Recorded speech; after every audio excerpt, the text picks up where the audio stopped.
Mesa Política. Análisis, contexto y mirada feminista de la realidad. Comenzamos.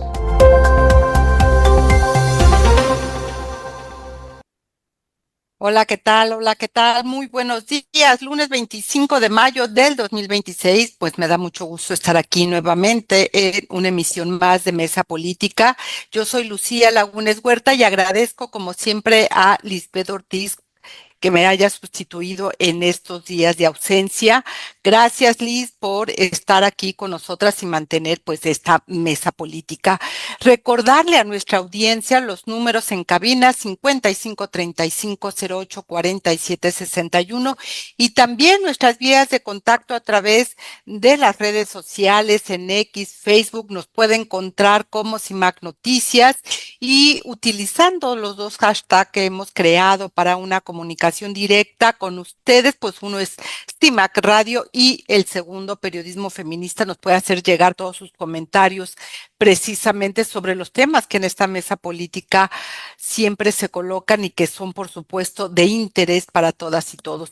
Recuerde que todos los jueves en punto de las 11 de la mañana en el 97.3 de FM se hace la retransmisión de esta emisión en esa radio y ahora mismo de manera simultánea estamos en directo con Radio Monarca en el 106.7 de FM, esta radio que está ubicada en el municipio de Contepec en el estado de Michoacán de Ocampo, y también saludos a Radio Joco en el 106.9 de FM, esta radio ubicada en Jocotitlán en el estado de México. Y bueno, pues entremos directo, mi querida Angélica de la Peña. Ya faltan 4 días para que termine el periodo extraordinario y está colocado pues nuevamente el tema de la reforma electoral con un gran calado que viene a colocar pues en riesgo o dinos tú cómo la ves este proceso democrático que durante tantos años ha costado construir en México.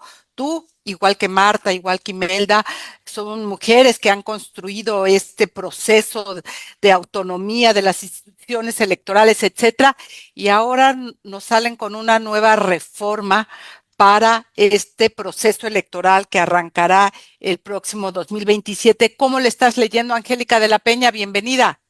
Muchas gracias, querida Lucía. Un saludo muy afectuoso a toda la equipa de CIMAC, Marta y Imelda. Mira, yo lo que veo es que en estas reformas a la Constitución en materia judicial y electoral, nuevamente se confirman dos cosas que es muy importante señalar. La primera es que no cambia el sentido de la reforma judicial que llevó a quitar prácticamente constituir un nuevo poder judicial con todos los señalamientos que se han hecho a partir de la primera mitad de esa votación. Creo que hace falta un examen que seguramente por ahí aparecerá de expertas y expertos que analicen el resultado de esa primera votación en lo concreto, ya en su funcionamiento. Los señalamientos, pues no me voy a extender en ellos, hay señalamientos muy preocupantes de la falta de profesionalismo, de quienes han renunciado, de quienes no tienen idea, de la gente que trabaja ahí que dicen yo mejor me voy porque aquí no me siento bien, estar corrigiéndole a quién es el juez, la jueza, al magistrado que no tiene ni idea. Me parece que ese tipo de cosas sí son muy preocupantes.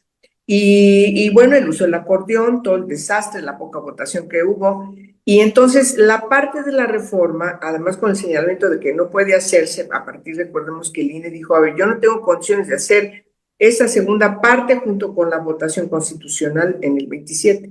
Entonces, quizás lo que llama más la atención de esa reforma, que tiene que ver con lo judicial, es que trasladan la elección a junio del 2028. Sin embargo, también hay una serie de cuestiones importantes, no me tengo en los detalles de esa otra reforma, creo que ya lo hemos platicado, pero hay una cuestión muy preocupante que antes no se tenía, que es la incorporación de este precepto que nos parece es muy preocupante, que señala que puede haber una nulidad de las elecciones por injerencia extranjera, dice textualmente la reforma. Y eso quiere decir que cualquier cuestión que pueda venir de cualquier país, particularmente Estados Unidos, que todos los días y a todas horas nos tiene en la mira por los asuntos de los narcotraficantes y los narcopolíticos y el señalamiento contra el gobierno y la presión que recibe todos los días, seguramente todos los días, la presidenta Sheinbaum por parte de funcionarios de Trump, pero también las amenazas que se ciernen desde el Poder Judicial. Yo he insistido mucho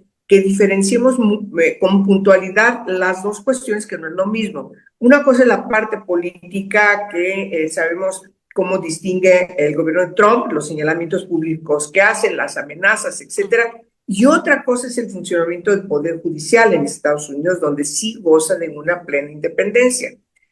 Cuando se está pidiendo extradición de políticos de Morena, cuando se está diciendo hay aquí un proceso que va a tocar a otros más en otros estados, no solamente el caso de Rocha en Sinaloa, junto con otros 9, incluido el senador en funciones, todos de Morena, sino que también vienen otras consignaciones a otros más que seguramente nos van a llevar a una cuestión muy complicada. Pero el poner este precepto de que pueden anular la elección porque hay una injerencia extranjera, eso me parece que hay que verlo, querida Lucía, con letras rojas, mayúsculas y con campanas de alerta, porque entonces lo primero que se me viene a la cabeza, bueno, no solamente a mí, todos quienes han analizado esta reforma y su redacción, es que Morena pretende perpetuarse en el poder.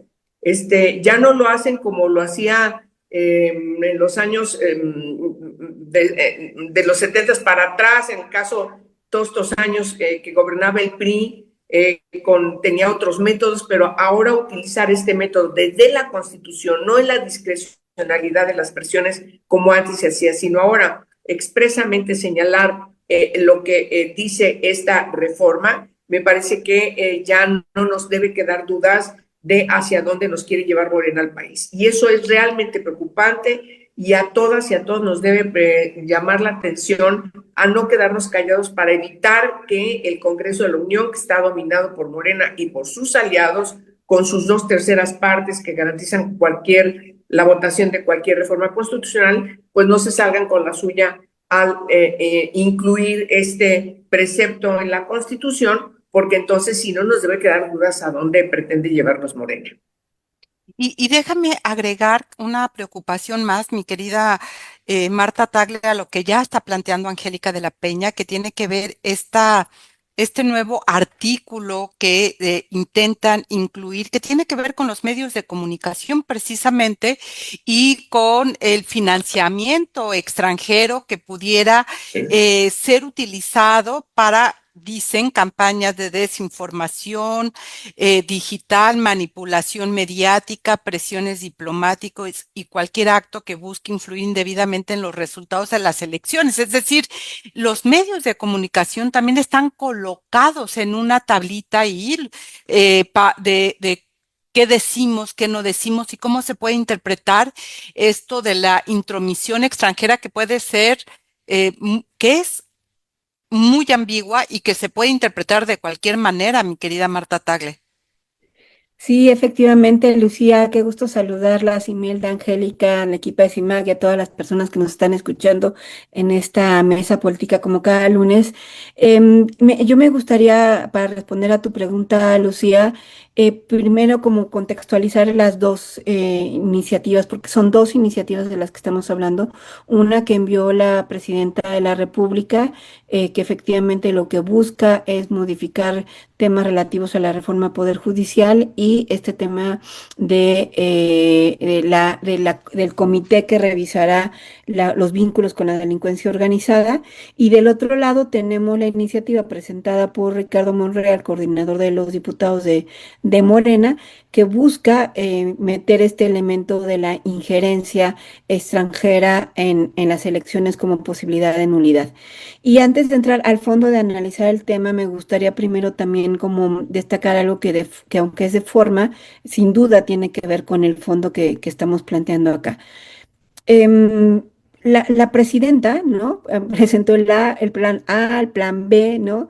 Que en realidad era como el D y el F de la cuarta transformación en materia electoral. Y realmente resulta curioso, si no es que ocioso, el que a estas alturas del periodo del proceso electoral estén presentando estas reformas. ¿Por qué? Porque está establecido en la Constitución que no puedes hacer modificaciones a temas electorales, a la legislación electoral, en 90 días antes de que inicie el proceso electoral. Y entonces nosotros vemos que estas reformas que tienen que ver más con la parte de la organización electoral, las están metiendo prácticamente a la mera hora antes de que se cierre el periodo. O sea, a más tardar tienen que ser los primeros días de junio. Y estamos hablando de reformas constitucionales, es decir, estas reformas no solamente se tienen que aprobar por mayoría calificada en el Congreso de la Unión, en ambas cámaras, sino que tienen que ir a los congresos, regresar y ser publicadas para entrar en vigor. Y aunque sabemos que Morena suele hacer estas cosas en una semana, es decir, les importa muy poco el proceso legal, al final de cuentas estamos hablando de temas muy de fondo que tendrán que discutirse, si es que se puede decir discutir, más bien se aprobarán en la sesión prevista para esta semana del periodo extraordinaria, prácticamente sin ninguna discusión, y que, como ustedes plantean, son temas realmente de fondo. Y entonces la cuestión es, si tenían en la cabeza con todos estos planes electorales de reforma electoral que han presentado la necesidad de discutir estos temas, presentaron tantos planes y hasta ahorita se les ocurre presentar este tema sin mayor discusión, sin incluso entender los riesgos que representan muchas de estas reformas, ya no solamente contra la democracia, porque hoy podemos leer incluso prensa internacional que nos pone en el camino de incluso nos llaman autocracia electoral, es decir, que esté desde un poder definiéndose las cosas, aunque haya elecciones más o menos abiertas y reguladas, pues al final de cuentas es solo un grupo el que está tomando decisiones. Entonces, ¿por qué si habiendo tanto tiempo y demás posibilidades de discutir realmente una reforma político-electoral lo hacen en última hora, si no es para seguir controlando el poder y además pero son cosas que incluso pueden jugar en contra de la propia Morena? O sea, cuando se toman este tipo de reformas y decisiones tan así sin definir, ¿no? Sin discutir, sin ver los riesgos que hay, puede jugar en contra de ellos mismos. Y hoy se habla de que es posible que el PT nuevamente ponga, como en otras discusiones, la posibilidad de que al menos se detengan algunas de estas reformas. Pero digamos, en la forma, lo primero que quería poner sobre la mesa es que lo hacen en el tiempo límite de que se pueda hacer una reforma electoral que pueda influir en el proceso electoral que empieza en septiembre de este año y que sin duda es el proceso electoral más grande que tendremos en la historia por el número de cargos que estarán en juego en las elecciones del próximo año. Y que por supuesto, como bien lo señala tanto Angélica como tú, mi querida Marta, el tema es la falta de discusión, la falta de transparencia, la falta también de un sentido parlamentario que tendría que tener el Congreso, que disciplinadamente pareciera ser que solo recibe órdenes desde la presidencia y no asume la tarea legislativa que tendría que ser para colocar y aquilatar la discusión que se tendría que estar dando, porque no es cualquier cosa lo que se está proponiendo transformar y los impactos a largo plazo tampoco se están colocando, me parece, en la mesa para precisamente más allá de lo que ya decía Angélica, que no es cualquier cosa, es decir, buscar la permanencia de Morena, este, digamos, el PRI se pensó eterno y se le acabó. Y eso no lo están colocando, digamos, en el escenario como posibilidad de lo que estas transformaciones pueden tener después. Parte, me parece, de lo que está ahí. Recuerde que nos puede hacer llegar sus comentarios a través de las distintas vías de contacto y agradecer a Antonia Luján y a Ana María, pues su presencia también. Tía Car, muchísimas gracias por estar siguiendo aquí esta emisión. Imelda Marrufo, ¿tú cómo estás mirando? Digo, porque temas en México y en tu estado, bueno, Hay varios, ¿verdad? Pero esta reforma, tú has participado desde la sociedad civil también en todos estos procesos democráticos. ¿Cómo lees esto que está ocurriendo en nuestro país actualmente, Imelda? Hola, ¿qué tal, Lucía? Pues bueno, con el gusto de saludarles, por supuesto, a Angélica, a Marta, a todo el equipo de CIMAC y a quienes nos escuchan en la radio y nos ven en las redes. Efectivamente, yo quiero aportar algunos elementos a la discusión de esta reforma electoral, jalando algunos hilos de lo que han planteado tanto Angélica como Marta, y me parece importante plantear lo siguiente. Uno es que si lo que se pretende, bueno, recordando, digamos, que efectivamente son dos, digamos, son iniciativas, una que viene de la presidenta de la República y otra del el diputado Monreal, y que en ese sentido ambos han avalado una y otra iniciativa, pero que la que ha, digamos, la más reciente propuesta de reforma al artículo 41 y por supuesto también a leyes secundarias, este término específico de la injerencia extranjera ha llamado más la atención y ha preocupado, pero me parece que también los otros son de cierta preocupación y quiero regresarme un poquito más. No hay que olvidar para decir qué es lo que se les está olvidando hacer, es que no hay que olvidar que la OEA el año pasado, en el mes de junio, julio, generó un informe que ustedes lo recordarán, Lucía, que fue el informe preliminar respecto de la misión que se tuvo en México para la observación de las elecciones en el Poder Judicial. Y que yo diría que hay que recordar qué fue lo que dijo en ese informe, porque un elemento importantísimo es que no recomendaba que se reprodujeran, digamos, con este mismo modelo, iniciativas similares en otros países. Punto número uno. Dos, al final, en este año, por ahí de a finales de abril, hubo dos documentos que me parecen importantes. Uno de una organización que se llama Juicio Justo y otro de un conjunto de organizaciones dentro de las que Sumo a México Evalúa y otras más organizaciones mexicanas que plantearon elementos, digamos, respecto de una reforma judicial, ¿no? Entonces, yo diría, uno de los elementos me parece que es coincidente con la propuesta de la presidenta en cuanto a que se, digamos, organizaran en fechas distintas, ¿no? La elección judicial, que pueda ser hasta el 2028, y en ese sentido las organizaciones, de acuerdo a los documentos que revisé tiempo atrás, lo planteaban. Me parece que esa es como la gran coincidencia, ¿no? En que sí se coincide ese elemento, pero también hay un elemento en el que desde este pronunciamiento del 30 de abril de las organizaciones plantean sobre elementos más específicos de evaluación y de revisión del proceso.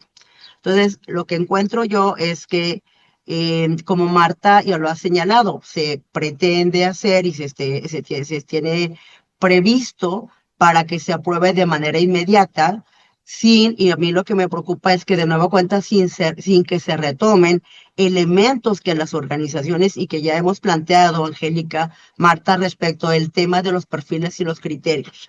Me parece que ese es un elemento importante. También quiero señalar que hay dos, digamos, aspectos a nivel de los propios legisladores que están en los grupos, sí, que forman parte del grupo oficialista. En el caso del Senado, Javier Corral, y en el caso del Congreso, Ramírez Cuellar, han planteado hace un mes atrás, más o menos, han planteado también modificaciones a la reforma al Poder Judicial, es decir, de las elecciones mismas, y me parece que habría que ver que de ahí, digamos, se integra la propuesta planteada por la presidenta, porque hasta donde yo me quedé, lo que planteaba Ramírez Cuellar eran los 5 aspectos, que era más allá del calendario, de mover el calendario electoral. Yo creo que había aspectos más de fondo. Y por último, comento respecto de lo que ya señalaba al principio Angélica, de alguna manera también Marta, pero Angélica planteaba en el último comentario respecto de la anulación de elecciones bajo el criterio de injerencia extranjera. Y yo me puse a revisar un poquito más a fondo este término y este concepto, y hace referencia a la intervención de individuos, organizaciones y gobiernos extranjeros con la intención de influir a las preferencias o resultados electorales. Y aquí la gran preocupación es que Angélica mencionó pues los Estados Unidos, pero si estamos hablando de injerencia extranjera, México, hay que no perder de vista que tiene una relación de observación electoral con organismos internacionales desde hace muchos años atrás. México tiene una relación en materia de derechos humanos con ciudadanas, agencias, organizaciones en materia de derechos humanos, ¿no? Que este tema de la injerencia extranjera es un concepto tan ambiguo, que inclusive respecto de cuáles son las conductas que se podrían pensar que caen en una injerencia extranjera para las leyes secundarias, es decir, para esta ley general sobre impugnaciones, me parece que hay cosas que inclusive ni siquiera se podrían probar. Me explico. Es decir, porque es tan ambiguo el concepto que finalmente, por ejemplo, el tema de la propaganda extranjera, ¿no? A lo mejor lo puedes revisar como acreditas, pero sí la presión política, económica, diplomática o mediática. O sea, hay elementos de los que yo revisaba como estos otros de conductas, digamos, tipificadas con este posible concepto de injerencia, que me parece, Lucía, es el punto central, que va más allá de este imaginario de pensar el gobierno de los Estados Unidos. Se está pensando individuos en la injerencia, ¿cómo lo van a calificar? Porque rayan a un tema también de libertad de expresión, ¿no? Que me parece que en ese sentido, ¿cómo vas a sancionar la libertad de expresión? Y también la observación, digamos, que que se tiene en México, e inclusive, Lucía, por ejemplo, un informe sobre si la situación del feminicidio en México, ¿no? O de desapariciones del Comité de Naciones Unidas, en cierto periodo lo pueden tomar como una injerencia extranjera, ¿no? De individuos o de agencias que tuvieron o que impactaron definiciones o decisiones ciudadanas en un estado o en otro. ¿Me explico? Es decir, entonces no hay que perder de vista. Yo quiero señalar esa circunstancia porque creo que ahí es donde podemos tener situaciones de verdad, de una nulidad que atiente contra la libertad, no solo de expresión, sino contra los derechos de nuestra propia ciudadanía. Angélica, y me recuerda esto que está señalando Imelda precisamente cuando el análisis de la OEA sobre esta reforma electoral que decían eso es injerencia extranjera, esta sensación, este discurso presidencial de Andrés Manuel de que las organizaciones reciben dinero para influir y que esa es una máscara de la influencia extranjera. Es decir, esta ambigüedad que señala Imelda, en la cual coincido que ahí está el riesgo, me parece que ya venía de antes y ahí está otra vez colocado con esto que se está planteando y que, insisto, es muy peligroso, Angélica. Bueno, sí, Imelda tiene razón, puede tener diversas lecturas, pero miren, conociendo a Ricardo Monreal como lo conocemos y lo conocemos muy bien, lo que están haciendo es curarse en salud. ¿Qué pasó en Venezuela? Es decir, yo retomo esta inquietud de Imelda en el sentido de hacer un análisis más general a partir de las experiencias, etcétera. Ella menciona efectivamente los organismos electorales internacionales que siempre se invitan, me invitan además formalmente en el INE, y llegan a observadores y después dan conferencias de prensa a partir de las observaciones que ellos identificaron respecto de cómo se llevó la elección y las dificultades que se enfrentaron en algunos lugares.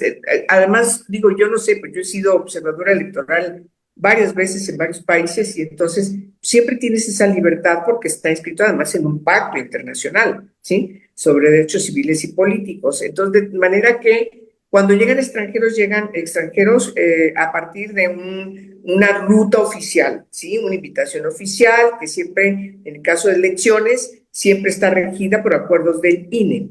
y además, bueno, y promovida además también por los partidos políticos. Los partidos políticos invitan a sus colegas de sus organizaciones internacionales a que vengan y apoyen, observen, etcétera, etcétera, en las elecciones, sobre todo cuando estas son muy complicadas, pues el visor de un ámbito internacional siempre ayuda a que en esa elección, bueno, pues se pueda lograr con mayor pulcritud, democracia, o identificar cuando hay irregularidades o cuando hay fraudes.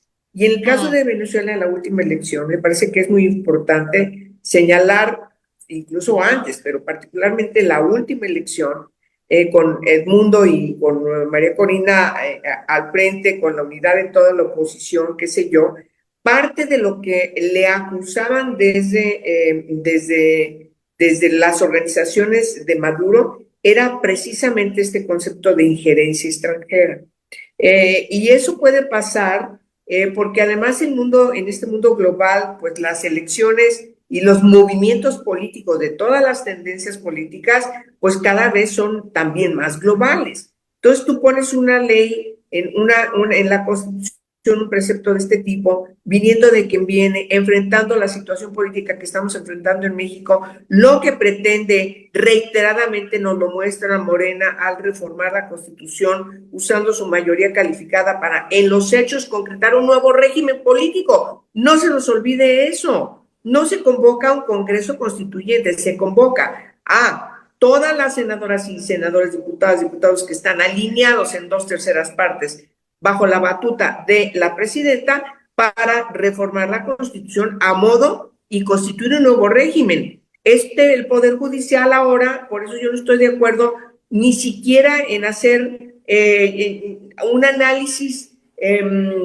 propositivo respecto de las buenas intenciones que puedan tener en esta segunda reforma que la trasladan para que se aplique a junio del 2028. El problema está de fondo. El problema es esa reforma, es haber desaparecido ese Poder Judicial, y me parece que todo el maquillaje que puedan hacer para que les resulten un poco mejor las cosas de la experiencia que acaban de tener, pues francamente es más de lo mismo, no sirve. El problema que está en esa reforma es querer seguir perpetuándose a partir de reformas constitucionales a modo que los lleven precisamente a garantizar eso que pretenden. De manera que la discusión que hoy estamos dando, queridas, es trascendental, porque estamos hablando también de que todo el Estado de Derecho que hemos construido, formalizado, desde el feminismo, desde las organizaciones de mujeres, que van al parejo de todas estas reformas para garantizar los derechos políticos y civiles de las mujeres, su derecho al voto y su derecho a ser votadas y a ser consideradas desde la igualdad sustantiva en los espacios de poder y decisión. Por supuesto que se trastocan, porque es parte de un mismo sistema y entonces nos afecta a todas, de manera que es muy importante que este tema lo estemos, por cierto, atendiendo desde esta convocatoria de esta mesa de CIMAC. Yo creo que sí necesitamos entender que la intención que tienen al poner este precepto es precisamente frente a los señalamientos que se van a venir, insisto, que se van a venir contra gente de Morena, vinculado o formalmente, porque son militantes, funcionarios, qué sé yo, o simpatizantes o forman parte de los grupos de poder de Morena. Eso ya se sabe. Entonces, sí, ahí es donde creo que tenemos que poner el índice. Y que bueno, o sea, estas reformas constitucionales de más allá de Morena tienen impacto a largo plazo, yo insisto, porque si no pareciera que efectivamente aquellos se van a quedar por toda la vida, y creo que la historia nos ha dicho no es así.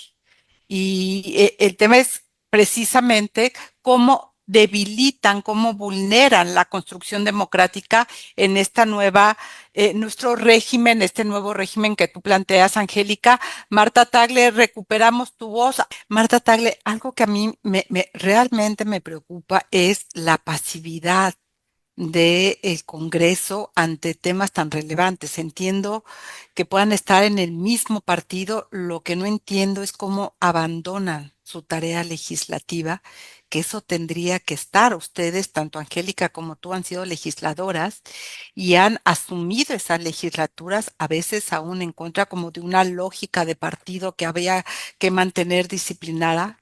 y que ustedes han colocado los temas pues, que era necesario colocar, especialmente en derechos humanos de las mujeres. Pero hoy tenemos un Congreso que se le olvida cuál es su tarea legislativa y que cree que está solamente ahí para votar, y lo decías tú hace rato, en términos del PT y de esas disciplinas que no colocan los temas y la reflexión que tendría que estar en estos momentos, porque insisto, esta no es cualquier reforma, son reformas trascendentes que van a modificar completamente esta democracia que hemos querido para este México. Sí, yo creo que de por medio, pues sin duda hay una cosa que tiene que ver con el problema primigenio, ¿no? Cómo se logró las dos terceras partes en el Senado y esta sobrerepresentación ficticia que se le dio justamente después de colonizar pues, las instituciones electorales, empezando por el INE y después el Tribunal Electoral, pues que lograron esta sobrerepresentación excesiva, el partido en el poder y desde ahí empieza, porque si no hubiera sido por eso, pues simple y sencillamente los controles democráticos que establecen en la Constitución de que este tipo de reformas no se dieran solamente por una sola fuerza política, sino que requiriera necesariamente de el consenso, la discusión y el análisis, pues simple y sencillamente no sucede porque tienen la mayoría. Y de la mano a eso, pues recordemos que la gran mayoría de los diputados particularmente, pues se reeligieron, ¿no? O sea, están desde el 18 hasta acá, la gran mayoría de los diputados de la mayoría del Morena y de la 4T, y que por lo tanto su papel ahí o seguir ahí ha sido pues gracias a eso, a su disciplina, que no se muevan y eso lo seguirá haciendo diputados por lo menos una vez más. Entonces yo creo que de entrada ese es uno de los principales problemas. Pero la otra cuestión que yo diría con respecto al papel que juega la oposición, aparte de que está disminuida numéricamente, yo creo que sin duda también se enfrentan ante la complicación que es una narrativa complicada que se construye desde la Cuarta Transformación, porque creo que nadie puede dejar de reconocer los dos temas como un problema en nuestro país. Es decir, sí hay un problema, no de ahorita, no solamente Rocha Moya, sino desde hace muchas décadas claramente identificado de cómo se ha inmiscuido la delincuencia organizada en las elecciones en nuestro país. Nadie lo puede negar. Lo malo es que no se ha discutido seriamente ni qué mecanismos seriamente son los que tendríamos que estarnos poniendo, porque hay pues, municipios claramente ya no solamente infiltrados, sino es la delincuencia organizada la que está tomando decisiones. Y eso sucede desde hace mucho tiempo. Entonces, por eso te digo, la oposición tiene la complicada tarea de oponerse a eso o construir una narrativa de que no está en contra de legislar contra la delincuencia organizada y que no parezca que es porque están buscando protegerse, ¿no? Entonces, eso yo creo que es un tema de narrativa en el cual siempre se coloca a la posición de manera complicada porque dicen, no, pues sí vamos a apoyar la reforma porque es contra la delincuencia organizada y no queremos que nosotros nos tachen de delincuentes organizados, pero no es la forma de hacerlo, porque básicamente además estamos trasladándole el problema para debilitar más a una institución que ya se ha visto debilitada, como es el Instituto Nacional Electoral. Básicamente lo que le dicen es que ya la responsabilidad no cae en quienes postulan a los candidatos y candidatas, sino que quien tendrá que hacer las revisiones es el Instituto Nacional Electoral a través de un comité, ¿no? Entonces, le trasladas una serie de responsabilidades y problemas de lo que eso implica, porque además este comité de 3 personas para cerca de 40,000 cargos en la elección, o sea, estamos hablando de un universo de cerca de 40,000 cargos en la elección, porque va a haber diputados locales, federales, regidores, síndicos, ayuntamientos, gubernaturas, etcétera, son cerca de 40,000 cargos en todo el país, entonces es muchísimo y ¿de verdad el INE va a tener la capacidad de hacer eso? No, ¿no? O sea, en las mejores circunstancias. Y la otra narrativa de la injerencia del extranjero Ya decía aquí Angélica lo de Venezuela, o sea, claramente Estados Unidos no le interesa por la vía, o sea, intervenir con nosotros por la vía de las elecciones. Digo, tiene otros mecanismos para presionar a México y al gobierno y apoyar o no a la oposición de otra manera, o sea, porque no le interesa, lo que menos le interesa a Trump o en general al gobierno de Estados Unidos, quien gobierne en México siempre y cuando sirva a los intereses de Estados Unidos, pues, ¿no? O sea, le importa muy poco qué gobierno tengamos. Entonces, pero no podemos dejar de reconocer, ¿no? Que tenemos un ADN de soberanía, ¿no? Que nos lo metieron como parte de nuestra educación, de esta idea de que no podemos permitir que vengan del extranjero a invadir nuestra forma de pensar, o sea, culturalmente, con las armas, etcétera. El propio himno nacional es una oda, ¿no?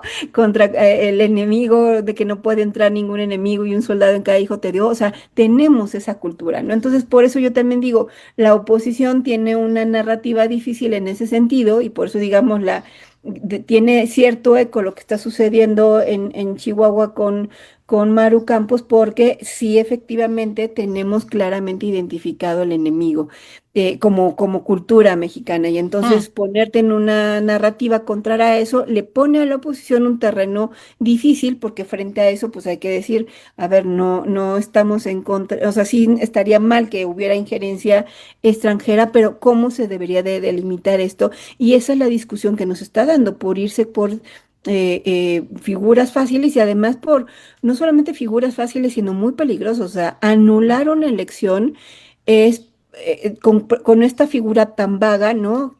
Que puede prestarse a cualquier tipo de interpretaciones y más bien se utiliza o la 4T la busca promover pues para anular cualquier elección que no le beneficie los resultados, ¿no? Y entonces creo que eso es lo que hay que poner sobre la mesa, pero yo creo que sí la oposición en ese sentido tiene pues un escenario complicado que debería de construir una buena narrativa al respecto y pues jugar el papel de oposición en el Congreso. Pero no solamente la oposición, mi querida Angélica, el INE, la autoridad electoral no coloca tampoco el debate de lo que se está proponiendo porque a eso le va a caer a ella. Em, es decir, ¿frente a qué estamos? Bueno, ay, queridas, es que el problema que tenemos en México son retrocesos gravísimos, Brutales. brutales, sí, efectivamente, y retrocesos que nos va a costar mucho trabajo restituir. No es que estuviésemos bien, pero teníamos un Instituto Nacional Electoral con atribuciones que le daban cierta confidencialidad, pero en sus relaciones particulares de sus discusiones propias como instituto. Me parece que el Consejo General ha dejado de tener esa libertad para poder discutir y poder decidir y ya está alineado al López Obradorismo. Las integraciones últimas lo confirman y cada vez vemos a una, dos, máximo tres integrantes de las consejerías del Consejo General que, bueno, sacan la casta y empiezan a hacer algunos señalamientos. Pero en general el Instituto Nacional Electoral ya no tiene la autonomía que le caracterizó en su objeto de creación, que heredó en su transformación del Instituto Federal Electoral, y por lo tanto me parece que lo que viene, vaya, no me lo preguntaste, pero sí lo menciono, es que necesitamos restituir los ánimos para convocar y formar parte de las organizaciones de la sociedad civil como un equilibrio que tiene que fortalecerse para reencauzar el país, el rumbo del país. Yo no veo de otra manera. Los partidos de oposición están muy debilitados, tienen sus broncas internas, pero también tienen broncas de relación entre ellos. Entonces, desde ahorita nos dicen algunos, pues vamos a ir solos, no vamos en alianzas, no tenemos coaliciones, no llegamos a ningún acuerdo conjunto, todavía es temprano para eso, pero me parece que la debilidad que tienen todos los partidos de oposición frente a este gran monstruo que se ha construido y que sigue viviendo precisamente para hacer el monstruo que es desde el erario público y las decisiones que desde el gobierno se dan, pues nos debilitan muchísimo la perspectiva de lo que tendríamos que hacer para corregir todos estos problemas. Yo creo que la solución, insisto, es seguir presionando a los partidos de oposición a que cumplan con su función, sobre todo en estos momentos tan críticos, y que las organizaciones de la sociedad civil también se fortalezcan y se organicen o reorganicen ahora hacia las nuevas etapas que se vienen. Yo creo que es por ahí. Yo agradezco muchísimo la libertad que tenemos en este foro para hablar de lo que pensamos que tendríamos que coadyuvar para lograr un México mejor, no solamente para México en general, sino particularmente un estadio que garantice una legalidad para las mujeres, y en ese sentido yo creo que pues no hay que dejar de insistir en que tenemos que regresar a ese Estado de Derecho por el que nos ha movido siempre pues nuestra militancia y nuestra participación en el ámbito público y desde las organizaciones. Gracias por el comentario, mi querida Angélica, pero esa es nuestra convicción, precisamente colocar estos temas para bien de nuestra democracia, para bien de nuestro país.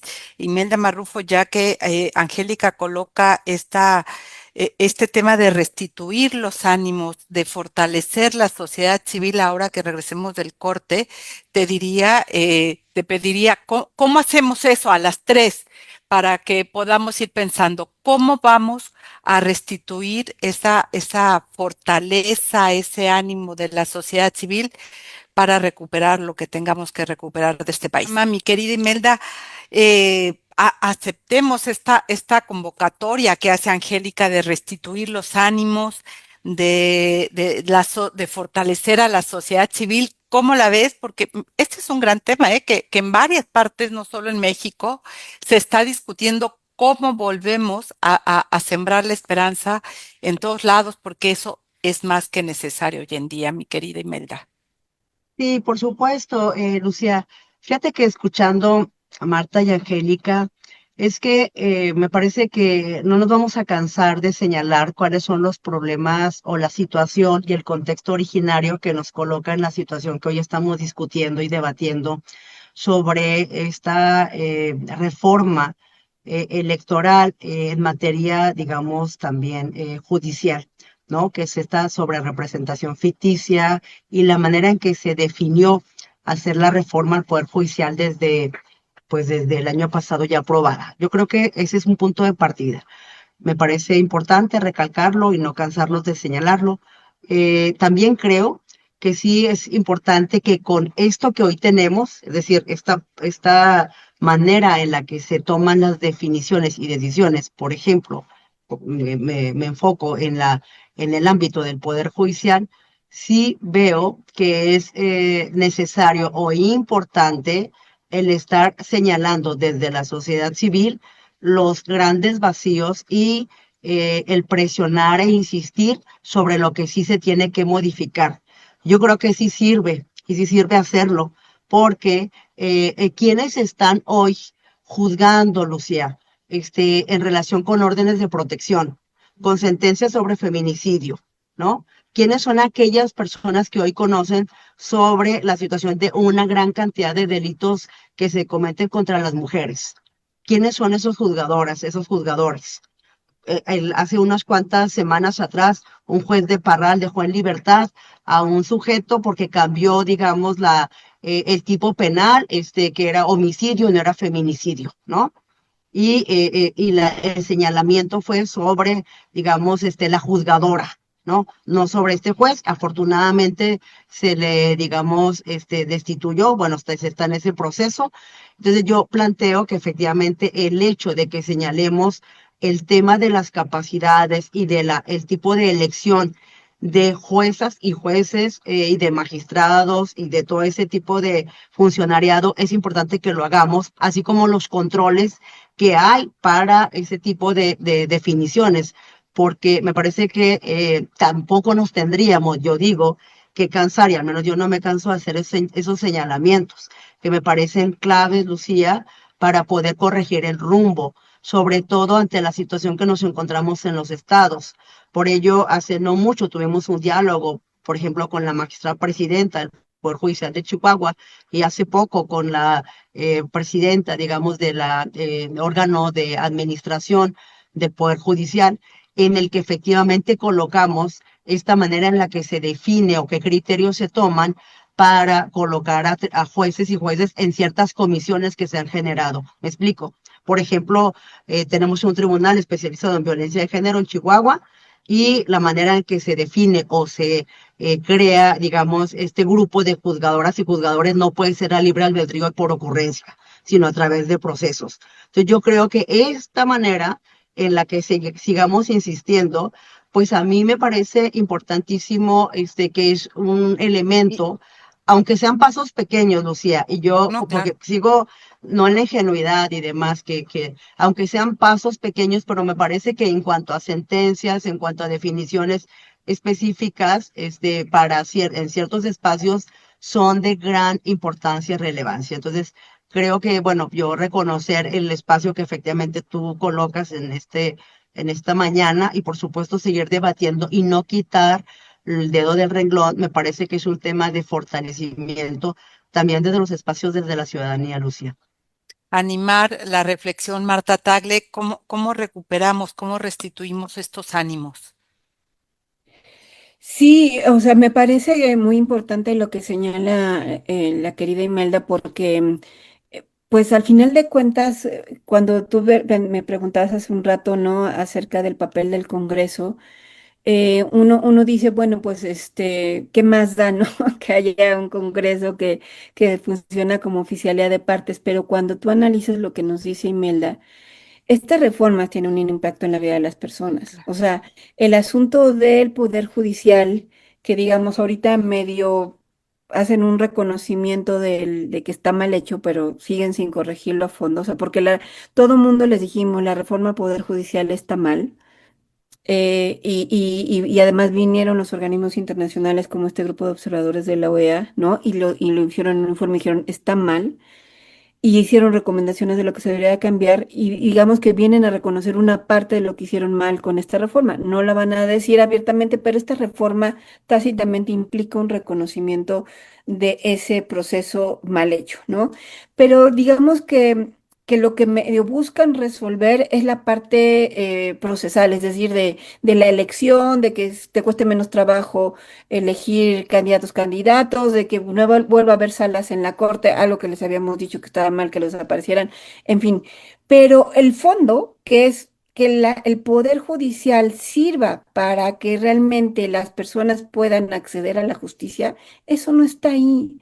O sea, estamos viendo a muchas miles de personas atoradas en este sistema de justicia que de por sí ya estaban atoradas, pero después de esta reforma están peor porque todo el proceso vino a complicar sus juicios, no solamente por la inexperiencia de los que llegaron, sino por la acumulación de expedientes. Y porque tampoco se le está dando los suficientes recursos ni se está capacitando. Ahorita se habla de capacitación, pero nuevamente, ¿cuánto tiempo se va a llevar esto? Y si realmente le van a invertir o no en eso. Entonces, estamos frente a una reforma que es que la van a aprobar, como ya dijimos, el oficialismo sin mayor discusión, al cuarto para la hora para que aplique el proceso electoral, pero que al final de cuentas en ninguna de estas reformas está poniéndose de por medio la discusión que realmente le importa a la gente. Esto en qué va a resolver a las personas, el que puedan resolver el juicio que tienen de divorcio, el juicio que tienen de violencia, ¿no? O sea, cuántas situaciones tan dolorosas enfrentan las personas, incluso yo decirles que tuve que hacer un trámite administrativo ante un juzgado para obtener un acta que no había yo tramitado, me tardé año y medio y es una cosa menor, pero año y medio porque los expedientes no están integrados, no hay nada, o sea, una complicación por obtener un acta. Entonces dices, todas las personas que están metidas en juicios realmente complicados, ¿cuánto tiempo más? Y sobre todo, en mi caso, un año y medio para recibir el acta, pues digamos, detuvo a mí trámites administrativos, pero a otras personas les está costando tiempo, vida, muchas cosas. Y eso es lo que está de por medio en esta falta de discusión con respecto a lo que realmente requeriría modificarse al Poder Judicial. Y lo que tú planteas, Marta, y lo que plantea Imelda son los costos de la obediencia.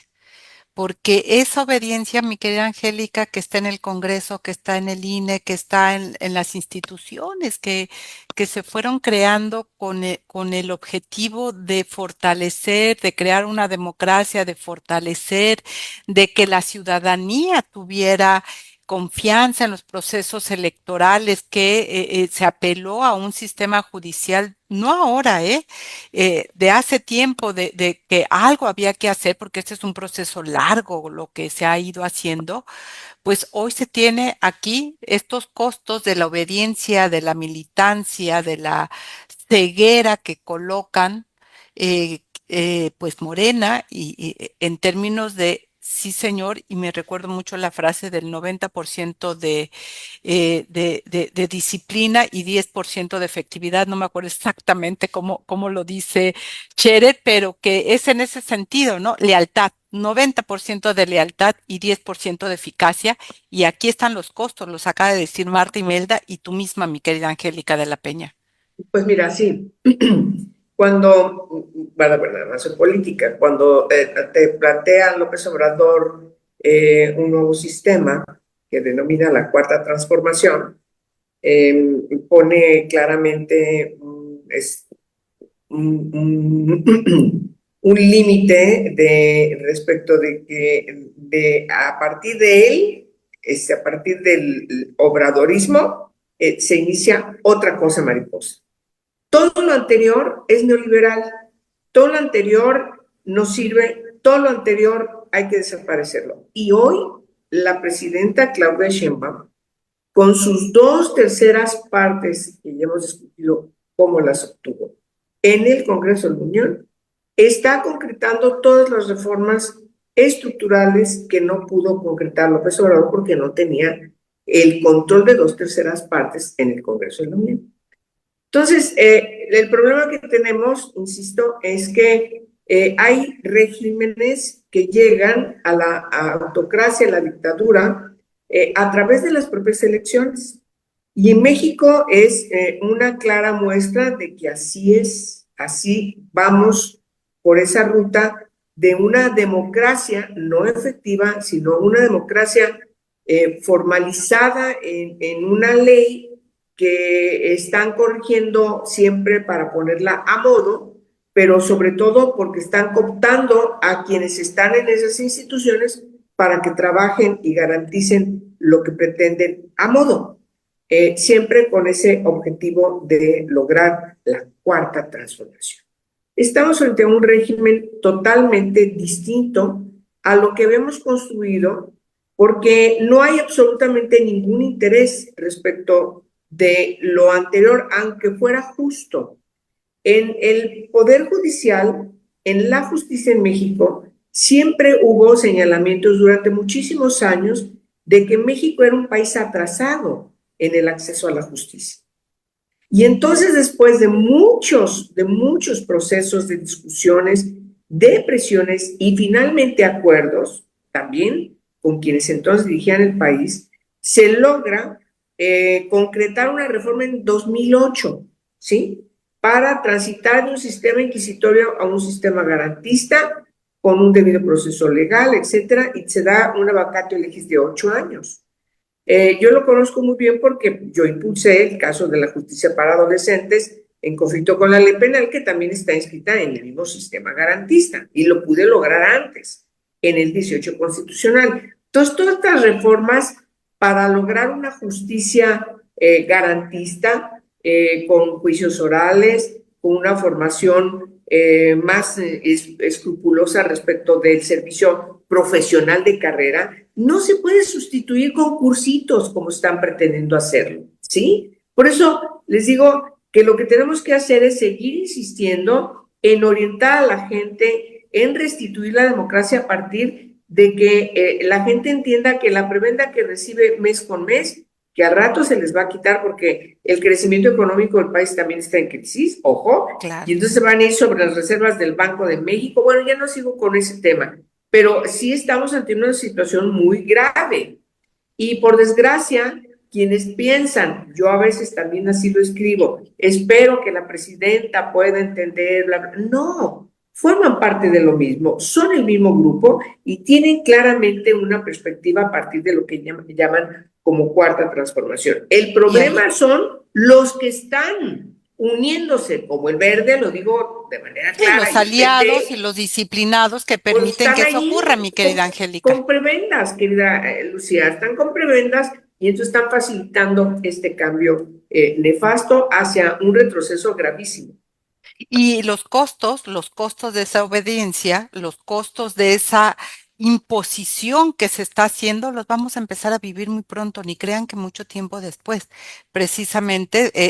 Y eso me parece que es lo grave y de ahí la importancia de fortalecer y restituir los ánimos, fortalecer a la ciudadanía y que sus voces, Angélica, Marta, Imelda, sean escuchadas precisamente porque es necesario romper esa disciplina hegemónica que se ha colocado y que trae graves costos. Y hemos cerrado finalmente el día de hoy, llegamos a una emisión más de esta mesa política. Gracias, Luisa Carmen Freire Aguilera, por sus comentarios, tía Cara, Antonia Luján, Ana María, muchísimas gracias.